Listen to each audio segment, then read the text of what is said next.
What's up, guys? Welcome to Elevate Elite, the BaseCamp Podcast. My name's Donovan, and today I'm going to be talking to one of my best friends here in the accounting financial space, Miss Chrissy Wolfe, and she is part owner of CFO AF out of Arizona. What's going on, Chrissy? Hey, well, I'm super glad to be here. I always love chatting with you. Heck yeah, we're going to get into some pretty deep topics today, a little bit different than what usually the conversation is in regards to business and M&A and all this other stuff we've been talking about on previous episodes.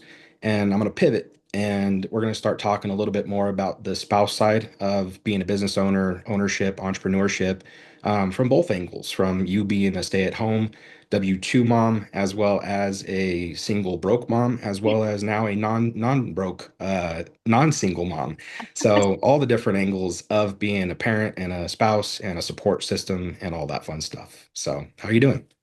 I'm great. Yeah, loving everything about today except for the fact that we are getting into the thick of tax season, and I really have to put kind of put my armor on and be ready to rock and roll. So, but yeah, Yeah, we're excited. yeah, this is your guys' hunting season for sure. I'm sure it's Definitely, very, very busy right now. it's very busy. Yeah. Yeah. So within your guys' own joint venture, as far as CFOAF, you guys have exploded the company, obviously, pretty much, I don't want to say overnight, but pretty much in about a half a decade, it seems like. You guys have been around for what, 5 years now? Yeah, I would say about 4 years would be a little bit more accurate. Yeah. So we have grown, quickly, trying to be intentional about our growth. But yeah, we've had a substantial growth season, especially in the last year. Wonderful. And I realize that a lot of people, unfortunately, a big reason why entrepreneurs and business owners and people that kind of go down that journey and climb that mountain that we always talk about, they want that financial success. But I'm sure from your perspective, a lot of the times that people get divorced, and statistically, what it shows is finances is the big reason why that happens. And do you have any perspective in that regard with some of the experience that you've had in the 4 years with that? Yeah, absolutely. I mean, obviously, like arguing over kids, arguing over money, arguing over sex, those are the big ones, right? And so, Hmm. as a business owner, owning CFOAF, I've seen it all, and then in my coaching, I've certainly seen how kind of all that comes together. And finances is always a big issue for couples. Yeah, unfortunately, finances is kind of one of those things that either keeps your company alive or it doesn't. And then it lingers and kind of like leaches into the rest of your life, whether it's your health or your wealth or your family, your legacy, everything kind of starts to crumble if you don't have enough capital there. 100%. I've seen it affect relationships. I've seen people truly burn out. I've seen it affect every impact, or impact every aspect of their life, like you said, from health and onward. So it has a big impact, and that's one of the things that we like about our business is because, Byron and I don't know if I've shared this with you. In our 30s, we went back to school, and both of us went to seminary. He went for leadership, and I went for biblical counseling. And so, when we're looking at like how we operate our business, we not to be like overly spiritual, but at the same time, we're looking at like how can we really impact people beyond just their bottom line, and Mhm. we recognize that it ripples outward. Yeah, I mean, I assume you probably recognize that from your own perspective and the kind of life that you've lived prior to actually getting with Byron and starting your company and all of these different factors that have came into play now. Yeah. Based on your perspective, like how did that affect you in your health and family and legacy as a single mom? I mean, it was incredibly hard. I think like I have so much like empathy for people when they're having like true financial struggles. Now there's like financial struggles with like my company is struggling, which is extremely stressful, but then there's survival struggles. And those are two different sets of struggles.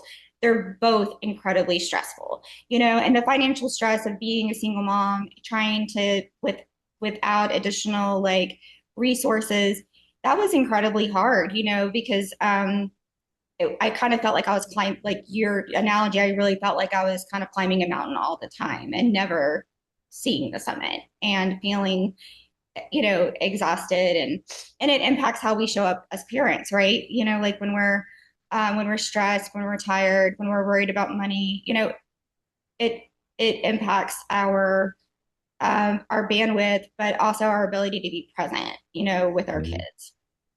Yeah, I mean, single moms don't get enough credit, in my opinion. I think a lot of them don't realize the kind of job that it kind of comes with being a single mom, where you have to show up not only as like maybe a W-2 employee, but then also go home, take care of the house, cook Mhm. dinner, make sure kids don't die, get them to where they need to be, even if it's not extracurricular. Like you still have like an obligation to take them to school, or otherwise you're going to get taken to court. Like people don't realize that if you don't have kids, right? And so, being a single mom like that in itself is almost entrepreneurship. There's so many different hats you have to wear. There's so many different logistics that you have to kind of pay attention to. The budgeting aspect when you absolutely are bootstrapped, right? It almost is exactly like owning a business. Yeah. And you know how they say, like, if you want something done, ask a busy person because they'll figure it out. And I Yeah. think it's the same way too, like when you've managed with very little, that may be the type of person who can be really successful at managing more. And so I do think that, I learned a lot from that experience. I definitely gained a lot of insight and a lot of empathy.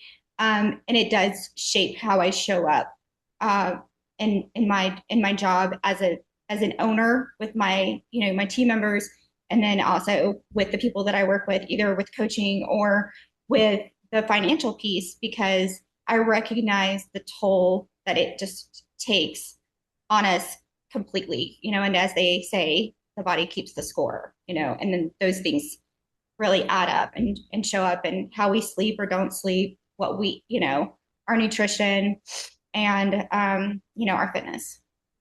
Yeah, I agree with that 100%. And I think it also shows up in regards to the way that we present ourselves to the world. When you're in that kind of feast or famine survival mindset, you kind of have to put on a pretty face and not be so authentic to the universe. And so naturally, once you do, unfortunately, end up getting the money, you don't really know how to not be that inauthentic person or authentic person of yourself anymore. So you have to kind of like relearn how to like be authentic almost because it's not, you can't, it's not normal to you. You spent most of your life broke, and then now you actually have some wealth, and then now your identity kind of has to shift because your environment does, So your true. your lifestyle changes, your community changes. You join more clubs, you join more extracurricular things. So you get around different people. So your identity ends up shifting, right? And so going from that single broke mom to eventually W-2 mom, how did that kind of shift for you? So after Byron and I met, is that what you mean? So like after he and I were together, or just kind of, I mean, I guess like the biggest shift for me probably happened in having like a baseline security, and um being in relationship with Byron, eventually married to Byron. We built everything together, but our combined resources obviously were more impactful than our individual resources. And that gave Mm, us like kind of that starting point to start to dream, because you can't dream when you're in survival mode. Not really well. Like, because yeah, your no. mind is limiting everything, your brain feels compressed. You just you don't have the time, the energy, or the imagination to really like explore wants when you're so focused on needs. And so Mhm. getting out of survival mode, I think, was like the first step to allowing me to start dreaming, allowing him to start dreaming, and then figuring out how we can come alongside each other to support each other's dreams. That makes sense. I've always wondered about that because like my wife and I, we obviously have like a little bit different of a situation. She's more of like the trad wife, stay at home, raise the kids, cook sourdough, Mhm. stuff like that.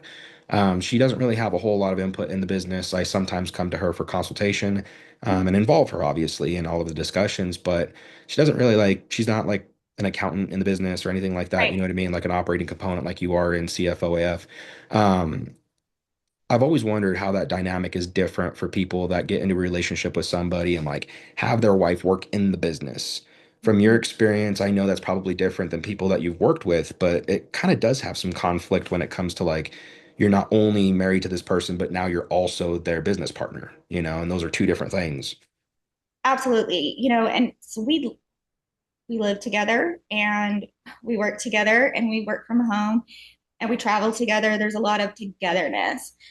So yeah, trying to kind of make sure that we're honoring all aspects of our relationships, of our relationship with each other, but all aspects of that, um, has been a learning curve over over the years, and there's been things that we've done pretty bad at, until we learned how to do better. And so there's so much trial and error. You've been in your business for a long time, you understand the industry, but I'm sure you see newcomers that come in and everything is a struggle, everything's a friction point because everything is new. And Hmm. over time, you start to get your footing. It means there's always new opportunities for growth. There's always going to be new challenges, but we've wrestled through a lot of them after 17 years of working with each other in various capacities. Wow, 17 years. Congratulations. Thanks. Yeah. It's a tough road. I mean, me myself, I've been with my wife now for 8 years, and we've had our own uphill battles. And now having almost three children, that in itself is pretty, I would say, overwhelming in this kind of economy. But also like being a business owner and a startup and bootstrapping the company and doing something that isn't really a thing in the industry yet. This my company doesn't exist really yet. In like multiple companies, I don't have a whole lot of competition, for lack of better words. And Okay. so it's a little bit different because I don't have mentors to go to that know what I'm doing. They just know how to build Exactly. businesses and stuff, right? And so yeah, I have to lean on my wife quite a bit and like, hey, we don't know how to navigate this. It's going to be much scarier than like building a roofing company, for example, right? Like that's been done before. You can probably like read into how to do that quite thoroughly. Right. What we're doing is a little bit different since solar's only really been around for 25 years. Right. So, trying to get my wife to understand the vision and have her be a part of that vision while also being in the dark about some of the changes and pivots we have to make, it's a whole different subset of obstacles and headaches that I'm sure you guys deal with where you know about those obstacles and headaches.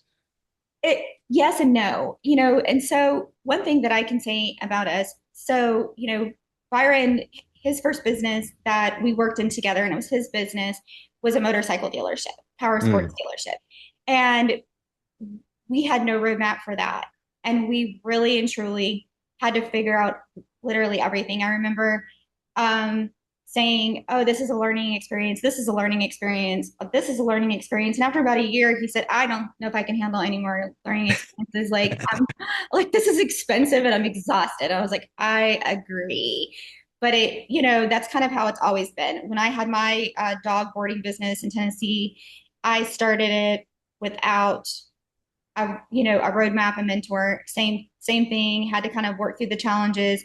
And then with our business, we didn't follow anybody else's model.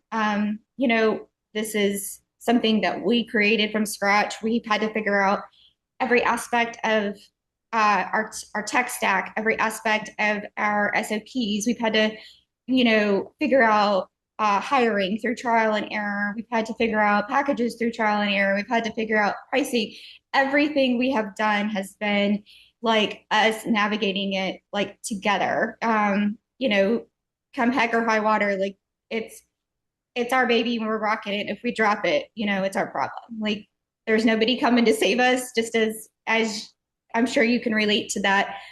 So there's pressure in that, there's freedom in that, and then there's also tension in that, trying to make sure that you're feeding into the business, but not letting the business completely own your life at the same time. So you're still creating a life worth living. And I think that's the biggest like piece of it that business owners often lose sight of is, you know, what are we working towards? What's the real goal? Because it can't just be money, because the mhm. money is just a tool, and the business is a tool to get the money.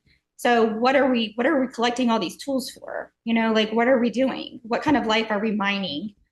Or Yeah. creating or architecting or however structuring, however you want to put it. Like, and if you don't have clarity around that, and if you and your partner, business partner or spouse or both, in our case, if you don't have clarity around the vision, everything else just sort of disintegrates. Everything else just nothing really feels like it's sticking. And it's so easy for there to be unnecessary confusion and friction without that clarity around the vision. Yeah. Yeah. I imagine that friction, especially inside of the, you said motorcycle company, right? Mm-hmm. I imagine that friction existed once you guys actually had that come to Jesus moment where you're like, I can't do it anymore. You know, like Hmm. we got to pivot. We got to figure something else out. Even if it's not this, like it has to be something completely different. Like we got to do it. Right. And I think a lot of people, unfortunately, they set the plan to be one thing Hmm. and they don't really know what that looks like because they don't have the roadmap either. Hmm. Right. So it's like, well, the vision is massive houses, big cars, fancy things, dinners, things like that. But how do we get there is a different story when you start getting into the actual like meat of the business and you're like, oh, I only collect $100,000 per $1 million I make. Hmm. Hmm. Yeah, That feels like success and not at yeah, the same time. exactly. And of course, from the outside, if you're like, oh, my business made $1 million last year. Well, yeah, $1 million in revenue sounds great until you realize what you're actually getting at the end of the day Correct. after, all of your expenses and taxes, if you don't have great tax strategy and so forth. So yeah, and Yep. I'm not pitching for tax strategy. That's not why I'm here. Again, that's just a tool that helps clients retain more of their money so they can invest more in their business, whether that's in their systems and processes, whether that's in automation, whether that's in hiring, consulting, whatever, coaching, whatever it is that they need, whatever, wherever they're stuck, whatever stage they're in. I would rather, even if it's, an extra 20 or 30K, it can be a game changer, you Yep. know? And I don't want to turn people off that are watching this that hear this. Mhm. But in business, if you're not being upfront with your finances to your spouse, and it's Mhm. one of these things that you're like, I'll figure it out, she doesn't need to know about it. It's financial cheating, it's financial infidelity, and they need to be informed about it, even if it is a heavy thing to inform them about. It's one of those things where you have to keep somebody keyed in. It's going to be a lot to deal with, but I think that's important to mention, especially as you go through the process of being a business owner. You kind of have to eat that sometimes, and like you mentioned, reach out to a CPA that can actually help you with your books, even if you happen to be years behind on taxes. Like you got to start somewhere. We have people that are, I mean, we had somebody, recently reach out to us. They haven't done taxes in 9 years. How they're in Wow. prison, I don't know, or not in prison, I don't know, but they're not. We have people that don't have accurate books or don't have books, period. And so we're having to recreate them from scratch from 2 or 3, 4 years out, but guess what? The best time to start is now. You can't do Yep. anything about what's already done. I'm about 15 pounds overweight. I could either keep gaining weight or I can, start losing it. Those are my Hmm. options. But at my age, it's one or the other. Like, Yeah. yeah. So you just have to kind of hunker down and do it, and you can't really regret what's not done. You just have to clean it up. So how do you manage that as a coach? Like when you have somebody that's like 9 years behind and they're like, my wife's about to leave me. Like she found out we're in this position now where like I haven't done anything about it in 9 years. It's absolutely a wreck. It's absolutely a mess. We're stuck. We need help. Like what do you how do you coach somebody through that? From the relationship side of it, Yeah, I would say more so the emotional yeah. relationship side. Like obviously, like taking the practical logistical approach is like Mhm. do the work, right? Get the book straight. But Mhm. at the end of the day, like sometimes like the ticking time bomb is already ready to blow up. Yeah, because what's happened is if they haven't really been honest with their spouse in 9 years, like you said, that's a huge, um, betrayal of trust. It, it's an erosion of trust that has snowballed over. And in this situation, I don't know anything about this person's personal life, so guys, we're just Yeah, speaking yeah. hypothetically. But yeah, that would be a huge erosion of trust if I found out that Byron has been withholding a piece of financial information or all of the financial information that really, you know, um, came as a shock to me. That would be something very hard to get over. Just like other types of betrayal would be very difficult because it impacts. It's not just the current security, it's the future. If you've got kids, now you're impacting maybe how you can show up for them or provide for them, or their ability to maybe choose one college over another, if that's the track that they're on, or to help your Mhm. kids maybe put a down payment on a house, or maybe things that you thought you had been planning for this whole time. If that were to fall out from underneath, a family, that would be extremely difficult. So the first thing that I would say is, like, you're going to have to be like radically honest. Like, absolutely cannot, just like in any other type of betrayal, like you can't have secrets and you can't have justifications, right? So you can't, like, those two things, you can't have excuses for why you did what you did. You were wrong. Own it, and you're going to have to own it over and over and over again. And that's going to test that person's patience. And that person probably is very avoidant to begin with.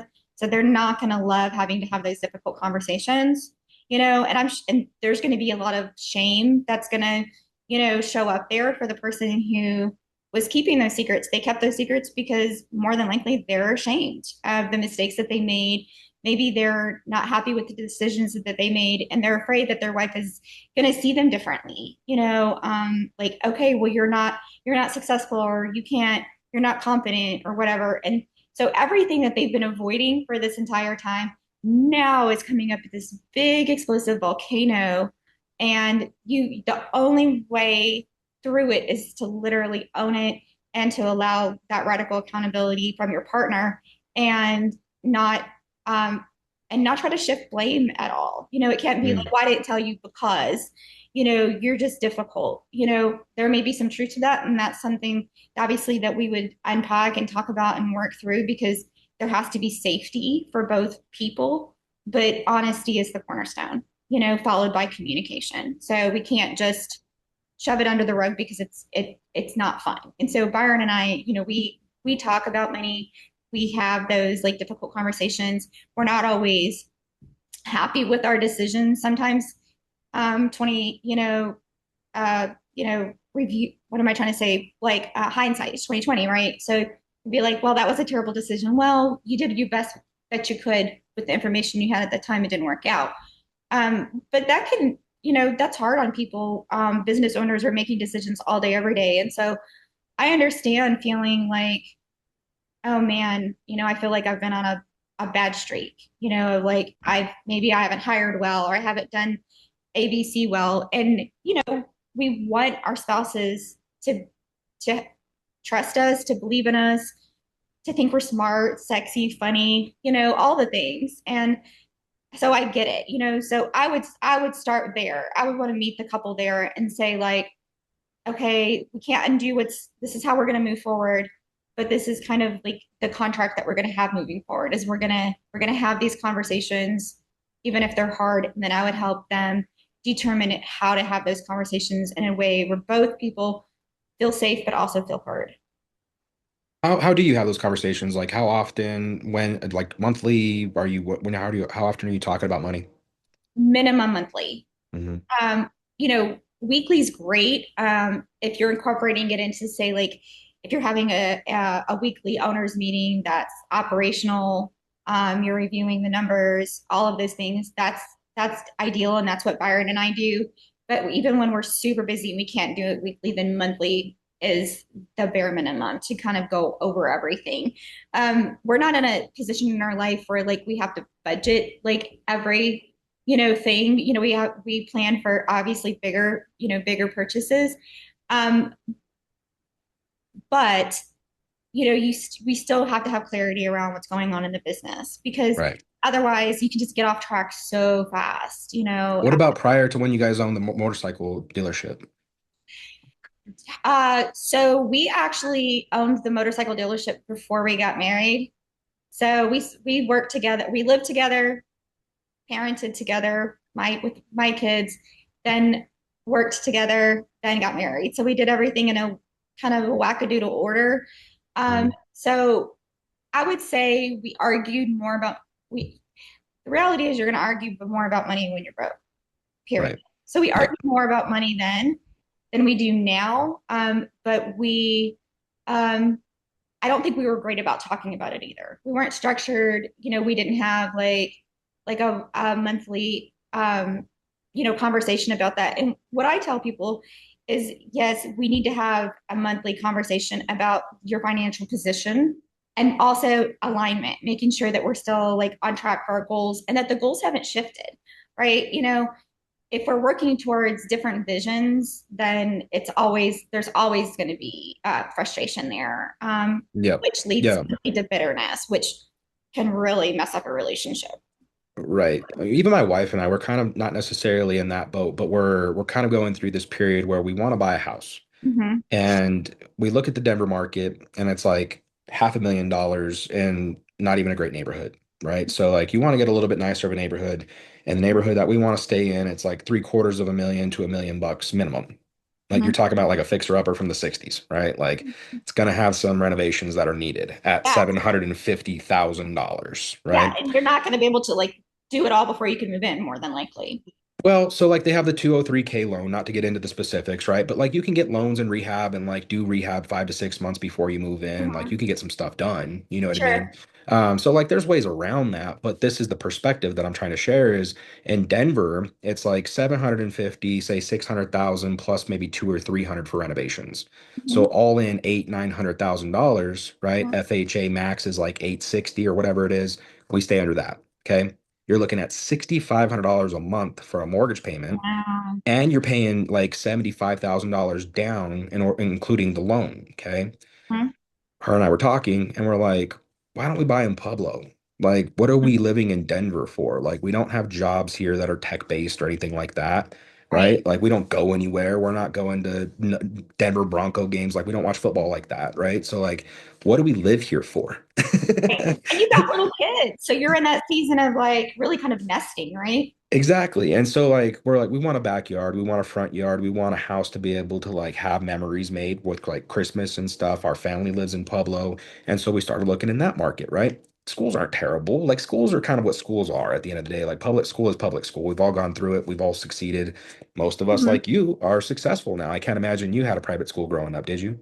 I did not. Yeah, so I mean, like you guys figured it out. Like, why can't others, right? So, and I know people that are doctors and they work at Lockheed Martin and stuff that went to the same schools that I went to, right? So Mhm. it's not like Pueblo's terrible. So her and I Mhm. were looking, and it's like again going back to that like drawing board where it's like, okay, let's really take a look at this and like emotionally, why are we here?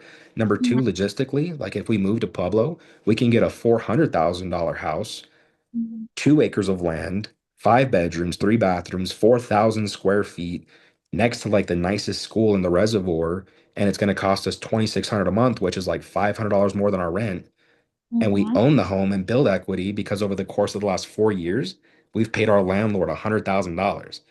Mhm. So like looking at it from that perspective, she's like, oh yeah, well then we'd be able to get like a farm and grow our own vegetables and like actually focus on our nutrition, not have to go and like worry about pesticides and all these other things, right? Oh, I think And that's great. yeah, and so like when you start looking at it from that perspective, it's like, okay, cool. Like we're virtual workers. We work virtually nationally, so we don't really need to be anywhere in Denver, you know. So you start going to the drawing board and you figure those things out. But like you mentioned, it's hard to have that clarity.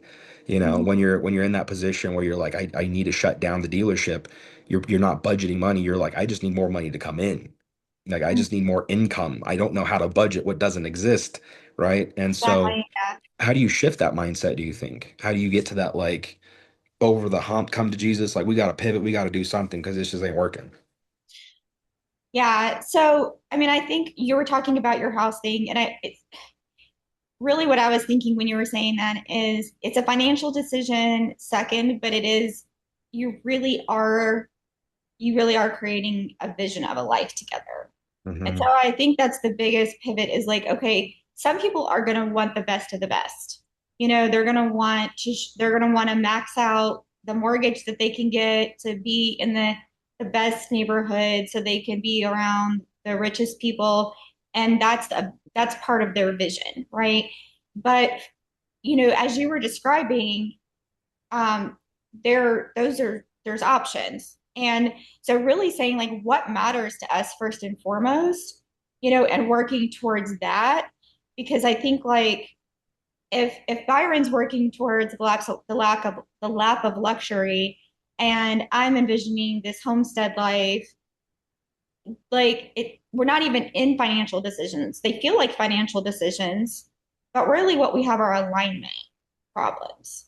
And Yep. so a lot of financial problems for people really are alignment problems that can hopefully be clarified by aligning the vision. Where the problem can come in is if there is not an alignment, a complete misalignment, or if the alignment has changed over the years and people's expectations have changed with them. Well, that's like myself, like I'm 31 years old, and the original idea that I had for myself in regards to that lap of luxury was like the penthouse downtown Denver, Sure. having a suite at the Nugget Stadium, things of that nature. And then you have kids, and it's like, well, like I don't want to put that off on the back burner, but like obviously that's not going to be possible with like three kids in a penthouse up on the 12th floor when they got to go to school every day. That would suck. Like if you Yeah. start thinking about the outcome of that, even having a dog when I was up on the 10th floor, it was like, dude, I got to take this guy out every day, Mhm. So then you're like, I don't really even want a dog anymore. I don't even want to For live in this sure. building anymore. You know what I mean? Yeah. And so Those like are some of big those decisions. priorities change. Absolutely. We have a 12-year-old dog named Big Blue who's over here taking his old man nap. Well, he's about to be 12. And we probably should have a huge birthday party for him because he's the goodest boy. No. He's a big Rottweiler mix. And so he's had a couple of he's had several leg surgeries. He's blown out his ACLs. He was a massive athlete. He was in the NFL, not really, of course, but when we had our land in Tennessee, he was running amok and having the best time. But we don't want to move into something where we feel like it's gonna even like impact his quality of life. We've thought about downsizing. We don't need the size of the house we have. But we want to make sure that he's comfortable, for his Yeah. final days. So you're always like every decision ripples out into so many other decisions, and in the end, you really are creating like that life. Like what is our lifestyle going to look like, and what is quality of life for us, or what is Yeah. quality of life for you, and what really matters. If your one of your priorities is like, say you decided that you wanted to homeschool your kids, like you're not going to care about the school district as much, right? And so Yeah. we have to determine like what are we kind of building this all around? Like, what are the cornerstones? What are the core values for our family? What really matters to us? And then engineer the life that gets you there because it's going to look different for everybody. Yeah, and I think a lot of people don't want that to look different. We try to hang on to this like past, almost like a nostalgia that we're gonna work towards this thing that we end up not achieving, and then we get to like 40 or 50 years old and wonder why we're not there. And I see that happening often. A lot of people they work up that mountain towards the summit and trying to get to that sign that we talk about where it's like, now what? Mhm. You reached it. You're there. You're rich. Now what? Like you've got all the stuff. You've got everything. You got the house. You got the cars. You got the everything. And now what? And a lot of people are just not fulfilled. And I think a big reason why is because they didn't work towards that prioritization sheet. They didn't work towards that fulfillment sheet, and they work towards that ideal outcome sheet. And they're like, once I get the Lamborghini, then I'll be successful. And it's like, dude, you're 6'5". Like you're not going to enjoy sitting in that thing. It's going to be too small for you. If you get Right. into a Ferrari, you can't even fit in a Ferrari. Like Mhm. you're gonna be like this, All damn you in. know? So like, yeah, you may want it, but like the reality of you actually obtaining it and enjoying it is a whole nother conversation. Like Mhm. you're gonna obtain it and then you're not gonna enjoy it. And there's a difference between happiness and joy. Mhm. And going back to relationships, I think unfortunately women usually have the better perspective, the long-term vision where they can like chew on the vision a little bit and they're like, okay, I can see the outcome of that being a better outcome than you working your life away at a 9 to 5. I understand if we put in 5 to 10 years, it's going to suck, but like it could create this thing where we don't need to work ever again, you know? Exactly. So it's a juggle, because then you don't qualify for a house because you don't have a consistent income, because you haven't paid your taxes, because you don't pay yourself a salary, because you don't, and then all of this thing kind of spirals into now you got the knowledge of experience, but you still don't have any wealth, you know? So it's Right. hard. It's hard to like pivot with that, And then you're seen as a failure, like you mentioned, and not sexy and not funny. And now you look Right. terrible and you're just this Right. horrible person, Lots right? It's slugging awesome when around, feeling, one yeah, of my feeling, favorite quotes is by Fred Young, and he was a big drug smuggler for Pablo Escobar during the 70s and 80s when it was like a okay. big cocaine frenzy. He Okay. was the main guy that would smuggle it into Miami. So like he Wow. was bringing in tons. Okay, he ended up getting busted, obviously, and then ended up getting into prison. And then he didn't have a relationship with his daughter. And Mhm. so in the movie with Johnny Depp, great movie, highly recommend it. It's called Blow. Shout out to I'm Johnny. sure I've probably seen that many, many moons ago. Badass movie, love it. I But used one of to the have a crush on quotes. him. I don't have it anymore. Come Who on. doesn't have a crush on Johnny Depp? Let's be Used honest, to. right? I don't have it anymore. So in the movie, though, one of the quotes is actually one of the quotes from Fred Young himself, and he's like, "Sometimes you're a flush, and sometimes you're a bust." He Yeah. goes, and when you're flush, you never think it's going to get bad. And when you're a bust, you never think it's going to get good again. Mhm. So it's that mindset, that gambler mindset, that risk mindset where like you're taking something on that can absolutely detrimentally fail everybody in your community. Everybody that looks up to you, everybody that trusts you, everybody that acknowledges that you're doing this thing, your family, your friends, your kids, your wife, everybody. Mhm. You're putting that all on the line. And I think that's a lot to chew for a lot of people. It's like climbing Everest. That's why I have that analogy. Mhm. But yeah, trying to know like that now what circumstance before it happens. I think unfortunately a lot of that has to do with not prioritizing that sheet. Like you mentioned, like you have to have that open conversation.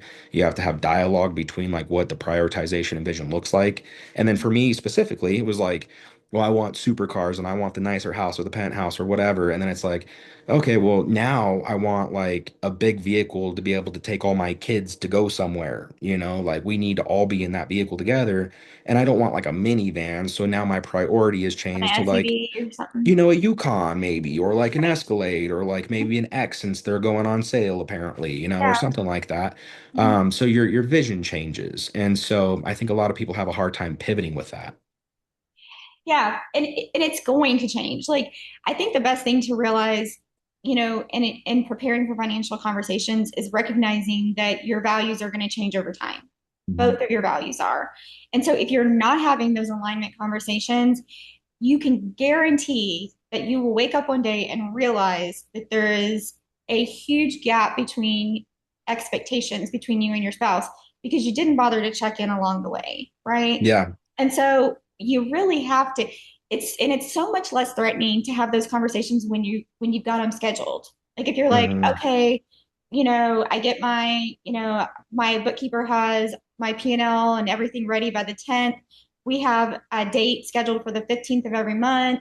We make it fun. We share a bottle of wine. We have a cheese platter and we talk about like our bills, our budget, and our goals. And are we still on the same page? What's changed? Last month we talked about this. I'm starting to realize that I care less about this and I care more about this. What do you think, dear? And then you're having proactive conversations, making proactive decisions, and proactively adjusting, making those micro adjustments. So that way you're not 5, 10 years in and you realize like he was working towards this, she was working towards this. We never came back and said, I don't want this anymore. I don't care about the sports cars or whatever the case may be. And and then people just get burned out and they don't even know like what they're working towards, or they're moving the goalpost and they make a certain amount of money. Okay, well now I need, obviously we want to grow our business, we want to scale our business, but like you have to have those pause points built in too to like appreciate what you've done and make sure you're not just working to outwork what you have already accomplished. Well, the other thing I was going to mention too that I just remembered is that I sometimes assume Cecily wants something that she didn't want entirely the entire time, right? It's like I thought she wanted this thing, and then I go and get it, and then she's like, "I don't, thank you." Like I didn't really Right. care to have that thing, and then you're like, "Huh?" Like I totally thought that was the thing she was alluding to wanting, and then Mm-hmm. you go and get it, and then it happens to be you're wrong, and then it's like you have to kind of like eat crow almost for a moment and be like, okay, cool. Well, I'm not used to being wrong, right? None of us Yeah. entrepreneurs are wrong. Right. Um, We don't have egos. none of Not at us are all. wrong. We can never do that, right? No, no, that's crazy talk. But yeah, it's funny because like the more that I obviously spend time with my wife and the more that I get to know her over the time that we're together, Mm-hmm. I've learned a ton about her, obviously. And like over Mm-hmm. the course of 8 years, I thought she was somebody in the beginning of our relationship, and I thought she was materialistic because I was. And so I projected that onto her. And Mm-hmm. then she's like, I'm not really materialistic like that. And I'm like, what do you mean? And she's like, that's you. And I'm like, nah, stop it. Right. Like that would never be me. And then it's like, okay, yeah, maybe it is. And then it's like, okay, cool. Well, what is that like? What does that look like? And I think that's, the prefrontal cortex developing probably. Mm-hmm. But it kind of came down to like, okay, cool. Well, like obviously like I'm thinking a little immaturely. Obviously I'm trying to be in that lap of luxury before I get there. And so naturally we kind of have to not necessarily like throw our dreams out the window, but like be real with yourself about like where you are in the business, where you're trying to go, how long it's going to take to get there. because it seems like it's going to happen overnight and it never does. Never does. Until it does, right? Until you're 8 years in, and then it happens overnight, of course. But yeah, so like pivoting, being able to prioritize, having those conversations, keeping an open dialogue, and probably not assuming that your spouse wants something that they don't, right? Where like Instagram and social media and stuff, it puts in this like persona that women want a certain thing to us men. And then like we try to like fulfill that with like jewelry and flowers and cars and purses and coats and stuff. And then like they didn't want that ever to begin with, you know? So Yeah. maybe Yeah. not make assumptions. Yeah. I think the question to ask is like, what does success look like for you? You know? So that's a question that I like to use like when I'm doing financial coaching for couples and when we're saying like, I just want to be successful, I just want to be comfortable. What does comfortable look like for you? What does success look like for you? What does that mean when we reach our financial goals? Okay, what are your financial goals? And really getting like extreme clarity around that. Like, okay, when you get here, what are you going to do with that? And, because like you said, you can just really misinterpret what the other person wants and needs and be working towards an erroneous goal. Yeah, Um, on my end, I asked that similar question, but I seem to get a lot of feedback of people who are just like, I have no idea. Most of these guys being men, by the way. mhm, Most of them are like, I have no idea what success looks like to me, to be honest with you. Like, I'm just mhm, working. Like, I'm just mhm. trying to pay the bills. Yeah. And it comes down to like values and passion. What do they value? Like what are their core values? And like walking, I would walk through them like a core value exercise to determine like what really matters to them. And then what are you passionate about? What like what do you want to achieve besides money with your money? Like what do you care about? Who do you care about? What What answers do you usually get feedback on, like donating to charity and stuff like that? from men. I mean, I would say for both parties, typically it's like it comes down to like they want to provide for their families, right? That's number one. Hmm. They want to provide, they want to show up. They want to be successful, but they don't necessarily know what that means to their spouse. So because they haven't had those conversations. And so then we have to kind of go deeper into okay, like what do you think she's looking for? Because when I coach couples, I work with each of them individually and then together in the same week. So I'll have like one with you, a meeting with Cecilia, and then a longer couple session. And it helps me to kind of like dig a little bit deeper because sometimes people are afraid to like kind of brainstorm, because they think they're supposed to have all the answers, especially men with their spouses. And so I'm Yeah, this one guy that I'm thinking of specifically, he was like, it's hard to daydream. And I was like, well, it's not a daydream if you're working towards it, right? Like, you're not like Mhm. fanatically thinking about, taking a rocket to Mars. Like, that's not what we're doing here. Like, we're planning your life. Yeah, So yeah, vision board, prioritizing what is it that you value and what you're passionate about. I noticed yeah. a lot of guys too, like don't have a whole lot of passion. There's not like a lot of passions there. It's Mhm. like I own a roofing company and that's what I do. Right. And determine and realizing that who you are is not what you do. Those are two different things. Mm. And having and not to get too deep. So I am a huge fan of marriage. I'm a huge fan of men and I'm a huge fan of masculinity. I think one of the things that I have the most compassion for men is um them not having been allowed to like have their emotions as children, like can't be sad. The only, they can't cry, they can't be disappointed, they gotta walk it off, rub some dirt on it, all the things. And Hmm. Even so positive emotions, like you're not allowed to be happy. You're not allowed to right. enjoy things. And that has to be so like exhausting to feel so like contained all the time. And so the first thing I do, like the biggest work that I do with men is helping them sit with how they feel without judgment. And that helps so much because of the one of the reasons why men are having that cognitive disconnect between like what they want and what they're passionate about is because they're not even allowing themselves to feel the feelings that Hmm. that their body is experiencing, but they're not giving it a voice and they're not giving it a place to sit. And so we go from one activity to the other, one electronics thing from one app to another. And there's a million ways that we can cope with things, whether that's like with substances, working out, whatever the case may be. There's a bunch of different ways that we can cope. And when we're busy coping, we're busy also not feeling. And when we're not feeling, we're not processing, and we're not even allowing ourselves to kind of get to that daydream stage where we can feel passionate. Because to have passion, you have to have feelings about stuff, and you have to allow those things to like kind of you have to explore those. But we as a society tend to really push down like how we feel and try to push through. We're focused on getting through, we're focused on action. We're not comfortable being, existing, feeling, and just we're not really comfortable with our own human experience. And so we're not necessarily living the lives that we could live because we're so busy containing and performing that we're not really feeling. And the lack of feeling is holding us back So what homework do you have performatively. guys do with that? Do you have them like journal about it? Do you I have them do. reflect? What do you have them fill out like a questionnaire of some sort? Yeah. So, I mean, all of the above, I'll give them prompts to help them. Not that they have to use every prompt, but I do homework with my clients every week. So I'm, obviously it's tailored to the individual, but um, a lot of times, like they'll tell me like something that happened, and then when I'm trying to drill down on the feelings, they're like, "Huh?" So we spend time like walking through, in our one-on-one sessions, like breaking down, like, okay, why did you do that? Okay, what did you feel? Why did you feel that? And just keep drilling it down until we finally expose that little nugget of like what was really going on, what was the primary driver for like that feeling, that action, that argument, whatever the case may be. I'm teaching them how to do that so that they can go back and do it, but then also to pay attention to their body.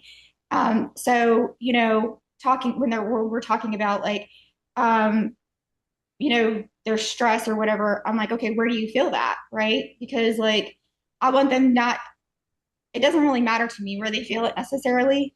What matters to me is that they know that they are feeling it. So Mm. I'm trying to get them to connect their mind and their body so that they can recognize that feeling of like, whoo, I'm really anxious or I'm really getting mad or whatever the case may be, not because any of there's no bad emotions and not anger, not sadness, none of there's no bad emotions. And realizing that I teach men that emotions are data, they are information. There is logic in emotions. Do not treat them as something, I deal in facts and not feelings. Okay, buddy, like that's just not true. That's nonsense. Yeah. Because we're all perceiving everything that goes on in our lives through our own perception, our own experience, and our own lens. Yeah, even through bodybuilding, they talk about making sure that you have like a mind-body Yeah, connection, right? Like making sure yeah. that you're actually feeling it Mm-hmm. physically. And so And I it think a changes lot the workout completely. it does. And Yeah. also it changes the development of your muscle body, the Mm-hmm. formation of how you actually look, your physique, the entire integral process of actually Mm-hmm. bodybuilding. I mean, that's the Mm-hmm. entire premise of it is Mm-hmm. mind-body connection. Mm-hmm. Especially when it comes to like, not to get into the logistics of working out, but like even with like stretching, Mm-hmm. like, feeling the stretch and like noticing where that stretch is at and what kind of stretch it is and how long you've held it for and how you feel now. Dynamic stretching is crazy when it comes to actual health. And people think that these feelings are fleeting. I'll be mad now and then I won't be mad later. I'm not an angry person. I'm just mad all the time and then it goes away. It's like, well, no, you probably got some anger issues, bro. Like you got some things that you Yeah. need to address, right? Or like, I'm not depressed. I'm just in a moment right now where I'm currently going through a hard business time. It's like you're not depressed, bro. Like you're being depressed. Like I talk about, you're being pressed on because of certain circumstances in your life. But if those circumstances weren't there, if you had all the money and time and health in the world and loved by your community and people wanted to be around you, would you be depressed? No. Okay, cool. So like you're not depressed, you just don't know how to be resourceful. You have the resources, but you're not being resourceful. And I think that's the problem in marriages. From my perspectives, especially as a husband, father, we try to carry the weight more than we should, and Yes. we're not open enough about what it is that we're going through, and we think that that vulnerability is like some kind of kryptonite, as we are Superman, of course. Mhm. And so it's hard for us to express that vulnerability and get down to the drawing board of like prioritizing what is important, what emotions am I feeling, what is going through my body and my mind throughout the day, how is this negatively impacting me and my business and my family and my wife and everything, and every sleep, my cortisol levels, my the bags under Yeah. my eyes, all of it, Mhm. and so with that being said, I appreciate your time today. We have hit this hour Oh as far as gosh, the podcast. I know time flies when you're that having was fun. fun. I know I could talk about relationship stuff all day long. And that's why I wanted to have this conversation with you, because I know you're posting about it all the time on Facebook. You Mhm. and I always have our banter back and forth in regards to marriage and sex and all this fun stuff. Mhm. We should have another one about sex. I think that is important We for a should. lot of people. Sex for Uh, business owners, maybe. yeah, they don't understand it. They think it's this like taboo, especially when you're talking in some of these religious circles. Not to throw Mormons under the bus or anything like that, but like they just think about it differently than most do, and they see sex through a different lens than most people. And I've got to learn that about them, and so it educated me, and I like to educate others. But with that being said, if you could give me one last perspective in regards to what you've seen with marriages and people that are in business that are spouses to somebody that owns one, or working together inside of one, what have you seen has been the biggest impact for people besides like communicating about those things? Yeah, I mean, if I had one tip, I would say like, define your roles early because that's where the arguments are going to come in. But it's not just roles; it's authority. So Yeah, I love that. determining, yeah, who's the authority for each of these lanes because that's going to eliminate a lot of the friction down the road for sure. 100%. That's a great answer. I have that with my wife. My daughter comes to us and she's like, "Dad, I want a snack." And I'm like, "Mom's in charge of snacks. Like, I Right. don't know how much you've had today. Snack You captain. could you could have just had a snack and I don't know Right. about it, right?" Yeah. So I make sure Yeah. I establish that authority in the house on the very baseline of Yeah. even snacks, That's honestly. a great So example. Yeah. yeah, I mean, you have to do it because like kids, they'll manipulate you. I mean, they're worse than, people that you work with in business. These little buggers, man, they'll figure out a way. They're gonna get their Too way. smart. They're smart, especially when it comes to snacks. Yeah, my daughter, she's on it, man. She'll figure out a way, I gotta tell you. But She'll be a business owner before how old is she now? she's 6. I was about to say before she's 7. So Yeah, yeah, she's 6 and she's starting to get sharp with it, man. She's got some yeah. closing lines that you wouldn't believe. She's Like gonna have you on your toes. she's like a mini Grant Cardone, Oh, I love she's it. closing me every day. She's 10x in So your life. yeah, sometimes I'm like, you got me. Like You got me we gotta good. I do don't it. Like know. I can't even Let me say come no. back to you with an answer. Well, Christy, I appreciate your Thanks, time, guys. Donovan. Thanks for watching, and I look Yeah. forward to having the next episode. Talk Thanks to you you. soon. See ya.